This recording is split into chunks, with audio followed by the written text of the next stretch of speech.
Hello everyone. हम लोग देख रहे थे क्लास 10th की मैथ, जिसके अंदर हमने फर्स्ट चैप्टर स्टार्ट किया और उसके कुछ बेसिक्स देखे। आज हम लोग एक्सरसाइज 1.1 स्टार्ट करने जा रहे हैं और एक्सरसाइज 1.1 का जो फर्स्ट क्वेश्चन है वो है express each number as a product of prime number. Last जो हमारी क्लास थी उसमें हमने देखा भी प्राइम नंबर्स क्या होते हैं, प्राइम फैक्टराइजेशन क्या होता है। तो हमें क्या करना है, प्राइम फैक्टर्स निकालना है, इट मीन्स इसके फैक्टर्स निकालने हैं। तो सबसे पहले हम लोग 140 का फैक्टर निकाल के देखते हैं। 140 का फैक्टर कैसे निकालेंगे? 140 कौन से नंबर से पहले डिवाइड होगा, प्राइम नंबर कौन सा है, क्योंकि प्राइम फैक्टर पूछे इट मीन्स 2 से डिवाइड करते हैं। क्या आएगा? 70। फिर 2 से डिवाइड किया 35, 5 से डिवाइड किया 7 और 7 से किया 1। सिर्फ इतना ही नहीं करना है, हमें इनको प्रोडक्ट की फॉर्म में रिप्रेजेंट करना है। इट मीन्स ये क्या बन जाएगा, यहाँ से 2 इंटू 2 इंटू 5 इंटू 7। या फिर इसकी नेक्स्ट जो फॉर्म होती है वो ये है कि जितने भी सेम ये फैक्टर्स होते हैं उनको हम लोग सोल्व करते हैं। तो यहाँ पे 2 की पावर कितनी आ रही है, 2 इंटू 5 इंटू 7। इस तरीके से हम लोग प्रोडक्ट को डिफाइन करते हैं, रिप्रेजेंट करते हैं। अब हम लोग देखते हैं सेकंड क्वेश्चन। अब इसका मैंने सोल्व करके आपको बताया, नेक्स्ट बाकी जो है उनका आप करना, मैं डायरेक्ट आपको फैक्टर्स बताता हूँ। देखो किस तरीके से होगा। 156 के फैक्टर्स क्या क्या होंगे? 156 के फैक्टर्स हो सकते हैं 2 इंटू 2, 2 इंटू 2 इंटू 3 इंटू 13।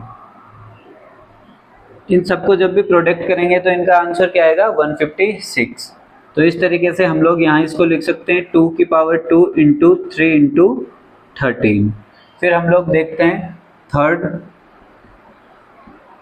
3825।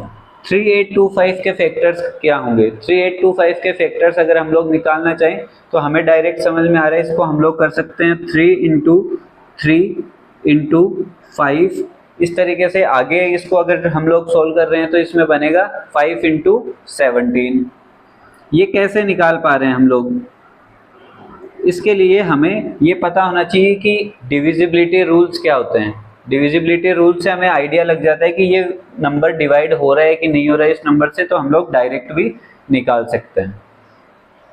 फिर नेक्स्ट अगर इसको हम लोग आगे शॉर्ट में करेंगे तो कैसे बनेगा? 3 स्क्वायर इंटू 5 स्क्वायर इंटू 17। फिर नेक्स्ट पार्ट देखते हैं हम लोग 5005। ये कैसे सोल्व आउट होगा? 5005 के प्रोडक्ट एक बार आप निकाल के देखो अगर आपसे हो रहा हो तो। चलिए आइए देखते हैं। 5005 के प्रोडक्ट हो जाएंगे 5 इंटू 7, 5 इंटू 7 इंटू 11 इंटू 13। यहाँ पे हम लोग देख सकते हैं सभी प्राइम नंबर्स धीरे धीरे ग्रेटर डिजिट्स मिल रही है हमें। नेक्स्ट देखते हैं फिर हम लोग 7429। 7429 के फैक्टर्स क्या होंगे? 7429 के फैक्टर्स बहुत ही अच्छा क्वेश्चन है ये। जब भी इसके फैक्टर्स निकालेंगे तो आपको भी टाइम लगेगा, लेकिन अगर आपने डिविजिबिलिटी रूल्स अच्छे से देखे हैं तो बहुत आसान है इसका। कैसे होगा? देखो कितना आसान है, 17 इंटू 19 इंटू 23। बट ये कर कैसे पाएंगे? अगर हमें इनके रूल्स पता है कि जब भी हम फैक्टराइजेशन करते हैं तो किस तरीके से नंबर्स आइडेंटिफाई कर सकते हैं, उसके बेसिस पे ये आसानी से होते हैं। तो आपको चैनल पे डिविजिबिलिटी रूल का अलग से एक क्लास मिलेगी, उसके अंदर आपको सभी के इनके रूल्स बताए हुए रहेंगे। अगर आपको सभी चीज़ें अच्छे से समझ में आ रही हो तो चैनल को प्लीज़ ज़्यादा से ज़्यादा लाइक शेयर एंड सब्सक्राइब जरूर करें। Thank you.